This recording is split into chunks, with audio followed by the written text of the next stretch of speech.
Teleislas News had reported in recent days, the Comptroller Delegate for the Housing and Basic Sanitation sector is in the archipelago to assess the programs made in the reconstruction of houses in the department. As a result, the findings of the investigation were released today, a situation that caused concern to the control body.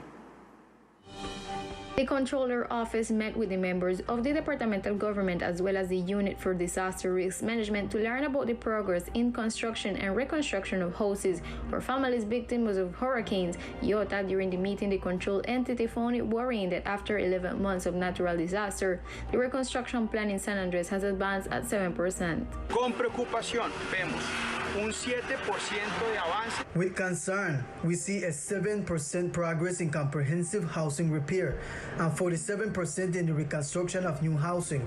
We have been 11 months and 20 days in of the emergency Hurricane Iota, and today the progress is minimal. Very important to call on the National Unit of Risk Management to make available resources expeditiously and the Governor of San Andres so that these resources are executed correctly, quickly, and efficiently. The Comptroller Delegate for the Housing and Basic Sanitation sector announced that an analysis will also be made of the reconstruction plan for the island of Providence, which it seeks to know the progress and the total number of houses intervened by the national government after 11 months after the passage of Hurricane Iota. Veolia Aguas del Archipiélago revealed the reason why the company was being unable to meet the water supply schedule to the different sectors of the island.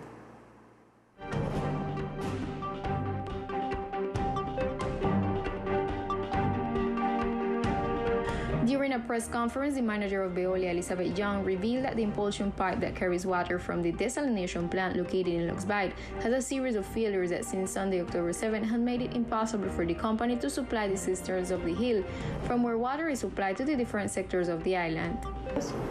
En los últimos meses, pues la prestación de los servicios se ha ido afectando. In recent months, the provision of services has been affected, especially due to damage to the line that carries water from the 25-liter per second desalination plant to the tank located in the Mission Hill sector near the First Baptist Church. This impulsion line is part of the infrastructure built by the Risk Management Unit in the framework of the Declaration of Public Calamity given in 2016, and that in August 2019 our company received both the desalination plant and the impulsion line. This line unfortunately has 52 breaks. The company made the necessary investigations to determine what was the cause of this breakage, and what we found is that the pipe that was installed is not the pipe that is required. It does not have the specifications to withstand the pressures that come out of the plant to carry water to the tank on the hill. According to Veolia's Aguas del Archipiélago, the company has made every effort, both economical, technical, and human, to resolve the faults in the pipeline and comply despite the contingencies with the provision of the service, which is of vital for the community.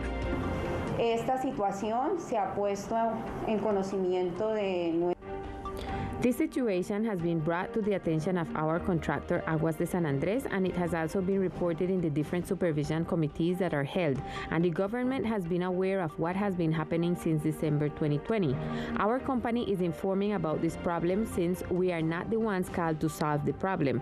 We were neither the designers nor the builders, nor did we do the auditing of the project. We are only operating an infrastructure owned by the department. Operators and engineers of the company are working hard with the specialized equipment to detect a leak that makes it impossible to fill the tanks and then supply waters according to the schedule to the sectors. A la fecha, pues tenemos conocimiento de que currently we are aware that next week there will be a work table with the Risk Management Unit to define what the solution will be, since the problem has been getting worse day after day.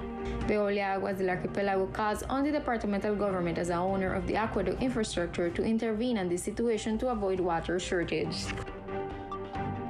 Regarding the accumulation of garbage that occurs in the cliff sector and that caused dissatisfaction among the citizens, the cleaning company of the department gave a statement about this fact. The departmental cleaning company Trashbuster gave a statement on the situation of accumulation of waste in the cliff sector, indicated that garbage collections as the site is being carried out with the established schedule, in addition to clarifying that at the points of accumulation of waste there is not only garbage but also white goods, which are not responsibility of the cleaning company. Solid waste collection in the cliff sector is carried out on Mondays, Wednesdays, and Fridays. The vehicle enters directly to the sector in compliance with a daytime schedule, while other access points to this sector located on the main avenue have a nighttime collection frequency on a daily basis. Trashbusters, as a company providing public sanitation services, is not responsible for the extraction and collection of white line waste, such as refrigerators, washing machines, among others. This is the responsibility of the territorial entity. The sanitation company said that it has been carried out awareness raising work with the community in different sectors of the island for the proposal disposal of garbage and to avoid accumulation where different types of waste are mixed. With a peaceful sit-in right in front of the department government facilities, the teachers of the island demanded that the Secretary of Education attend to their claims during the national strike called by FECODE.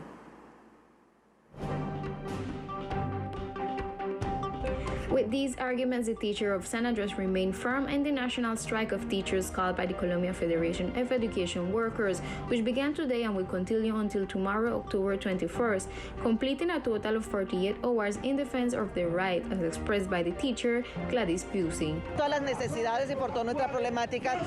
For all the needs and all the problems, for the unfulfilled agreements by the national government, for the unsafe schools after the pandemic, for the retroactive payments. As on other occasions during the day, the teachers took the streets, marched, and held a peaceful sit-in in front of the governor's office in response to the demonstrations. The Secretary of Education, Lucila Morelos, stated, En el departamento no se le ha pagado retroactivo a nadie, ¿sí? No retroactive payments have been made to anyone in the department. The administration has not paid them either. The personnel in charge of payroll settlement has been working with the Ministry of Education with logical support, trying to review the errors in the platform, and as they are being cleaned up, we hope that at the end of the month we will be able to make the retroactive payments. The official also referred to the provision of health services to teachers on the island. Nosotros desde que asumimos este nuevo comienzo. Since we assumed this new beginning, we have had a permanent dialogue with the hospital, with the UP Norte, precisely to be able to provide them with a better quality service. In fact, a few days ago, we had a meeting that we hold every month to see which cases are pending, which are the referrals, medicines, for which we always analyze the situation of the health sector to be able to support them. Finally, Morelos refuted what the teachers said regarding biosecurity measures in the school. Nosotros, para poder iniciar la presencialidad, hemos garantizado que in order to be able to start with on-site classes, we have guaranteed that all the institutions comply with the necessary biosecurity measures. For this, we have the support of the Health Secretariat that makes constant and permanent visits to verify that these biosecurity measures are being complied with, and up to now, all the institutions have been authorized for the on-site classes. In the afternoon, a meeting was called between the ASISAP board and the Secretary of Education in order to reach agreements and solutions. It's also transparent that teachers are summoned to a meeting tomorrow at 7 a.m. at the educator's house to know the results of today's meeting with the representatives of the educational portfolio on the departmental government. In line with the above, it is foreseen that tomorrow, Thursday, October 21st, there will be no classes on the island. A successful outcome was reported by the Secretary of Tourism of the department at the end of the week of the national recess.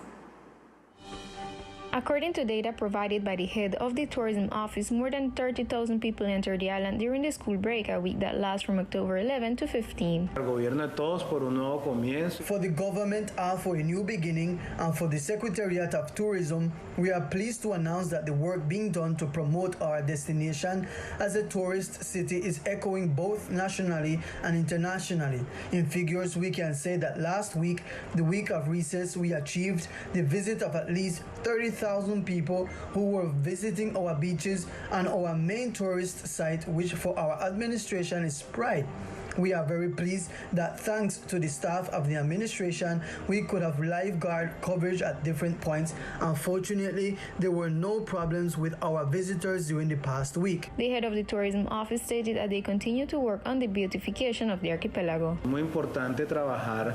It is very important to work the process of beautification and in each of our tourist sites, so I hope you have been able to realize that we have been working on the beautification of the sculptures and attractions, and so little by little we come back so that tourists and residents can enjoy all the spaces of the department. It is also important to mention that according to data from the Ministry of Commerce, Industry and Tourism, San Andres was among the destinations with the highest demands during the season. And we will now connect with the municipality of Old Providence and Santa Catalina to get all the information from that side.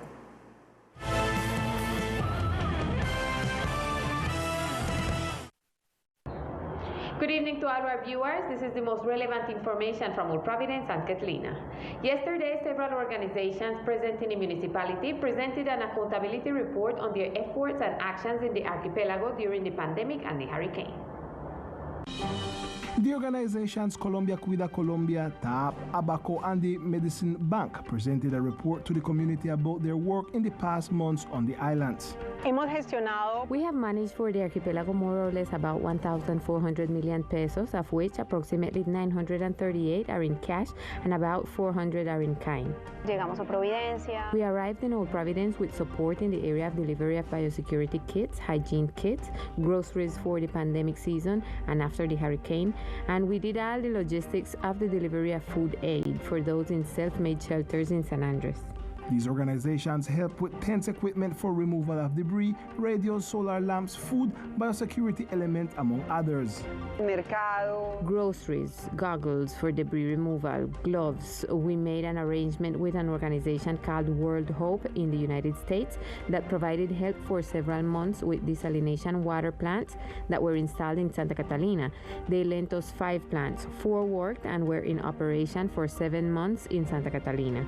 The organizations will continue their presence in the archipelago with other projects. Reserved for Old Providence, there are 291 million pesos for the Batam House Community Center. Additionally, we have an adaptation of Father Jaime's church in the lower part to be able to adapt it as a shelter. There will also be a psychosocial strengthening project with the community. Their hope is to continue raising enough funds in order to accompany the victims of Hurricane Iota. And on the other hand, the second phase of Territories in Dialogue 2021 began yesterday with the module on audiovisual narratives focused on video clips. For 2 days, artists, producers, and media professionals have come together in the second module of Territories in Dialogue, a production workshop by the Ministry of Culture and the British Council in search of knowledge about the production of audiovisual narratives and video clips. Básicamente lo que estamos haciendo es Basically, what we are doing is to offer these workshops through different audiovisual narratives related to video clips, where students or attendees can see different ways to narrate a music video clip, which is generally needed in places like San Andres and Old Providence, where there is a vast supply of music and artists who want to make music. The modules try to detach students from common narratives and invite them to explore more abstract ideas in music videos. artistas que quieren hacer música. Artists who want to make music and need video clips with different narratives or need tools to be able to fulfill their projects, attendees have been able to see different types of tools, both technical and narrative, related to the audiovisual industry. From tomorrow, participants will go to the field to apply what they have learned by shooting a video clip for one of the artists of the municipality. This is all the information we have for tonight for the section of Old Providence and Catalina. You guys can continue in San Andres with more Teleislas news. Good night.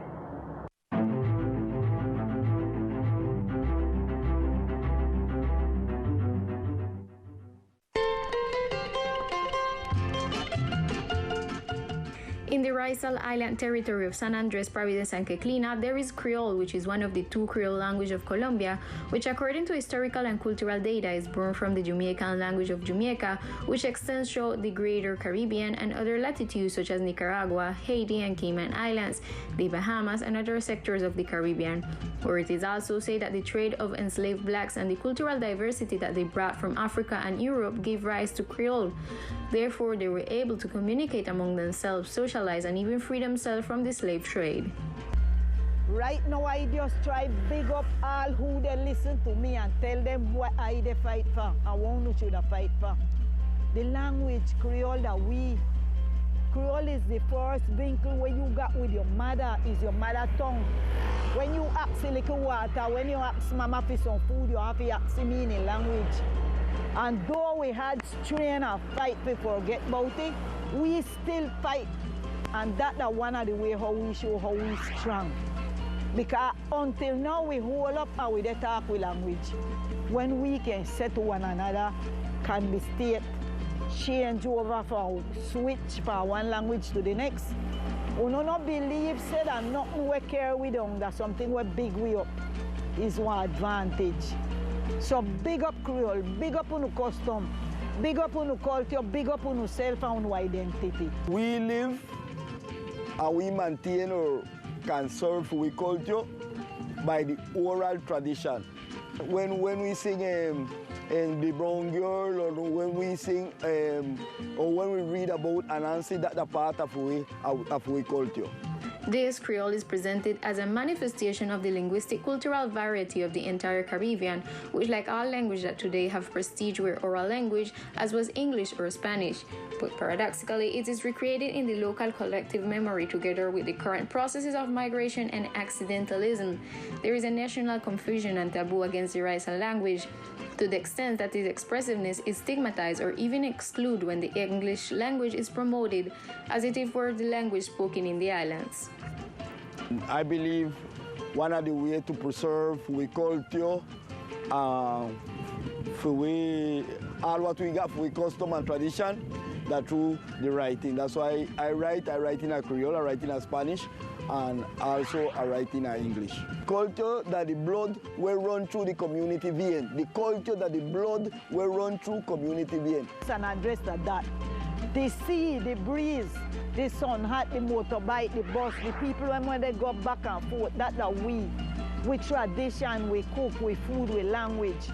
Try make we continue be with self, respect with self, and not try to be like no other people. This is the way how we live.